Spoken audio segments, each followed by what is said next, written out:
ham hal qiluvchi bosqichda hal qiluvchi o'yinlarga kelib qoldik. Inshaalloh mana kechadan yig'ilib bugundan trenirovkani boshlayapmiz. Ikkita o'yin juda ham muhim. Bolalar yo'ldan, o'yinlardan har xil holatda kelyapti. Istardikki o'sha hamma sog' salomat, yaxshi holatda kelsa inshaalloh ikkita o'yinga tayyorlanyapmiz. Kayfiyat a'lo darajada, chunki hamma yig'ilib, hamma bu vaziyatni tushunib yetib kelyapti. Futbolchilar sifatida ham, murabbiylar ham, o'sha terma jamoa shtabi, o'ylaymanki sizlar ham o'sha holatdasizlar. O'shaning uchun tayyorgarlik, kayfiyat juda ham a'lo darajada. O'sha kayfiyatni yanada a'lo darajada qilish uchun harakat qilamiz.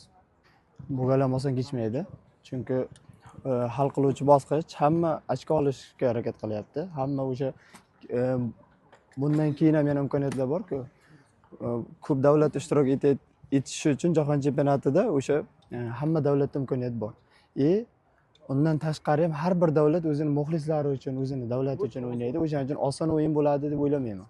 Qirg'iziston bilan futbolchilar bilan bugun yig'ilib o'shani trenerlar ham tushuntirishga harakat qildi. O'sha har bir o'yin juda ham muhim. Har bir ochko o'sha g'alaba bizlarni o'sha jahon chempionatiga yaqinlashtiradi. Inshaalloh o'ylaymanki, mana shu holatda mana shu birinchi o'yinda chiroyli g'alaba bilan Xudo xolasa inshaalloh g'alaba qilib Eronga safar qilamiz. Aytardimki, biz o'zimizning qo'limizda bo'lgan imkoniyatni inshaalloh ushlab qolsak, Xudo xolasa mana shu ikkita o'yinni g'alaba bilan inshaalloh yakunlasak, Xudo xolasa yaxshi bo'ladi. O'zimizning imkoniyatimizda, o'zimizning holatimizdan foydalansak yaxshi bo'ladi. Ta'sir o'tkazmaydi deb o'ylayman. Xudo xolasa Temur aka terma jamoaga yangi odam emas. O'sha terma jamoada juda ko'p faoliyat yuritgan, oldin ham terma jamoada ham ishlagan, o'zlaringiz yaxshi bilasiz. Undan tashqari ham o'sha Temur akani qilayotgan hozirgi holati o'sha murabbiylarni saqlab qolgan. Faqat katanist o'zi yo'q bo'lishi mumkin, lekin hamma muhit, hamma futbolchilar o'shalar. Murabbiylar shtabi yoki o'sha administratsiya yoki mana Sherz aka ham shuning uchun o'ylaymanki, bu narsa ta'sir qilmaydi. Vaziyat shunaqa holatga kelganki, vaqt juda ham kam. O'sha mana shu o'yinlarda o'yinlarimizni inshaalloh g'alaba qilsak, Xudo xolasa hech nima ta'sir qilmaydi. Albatta, ko'rganingizdek yig'in bugun birinchi kunimiz. Kecha yig'ildik, nima bilasizlar, bugun kimdir qo'shildi, ertaga qo'shilishadi. Albatta, o'ziga yarasha qiyinchiliklar bor. Vaqt ziq, o'zi 2 kun qolyapti tayyorgarlik uchun.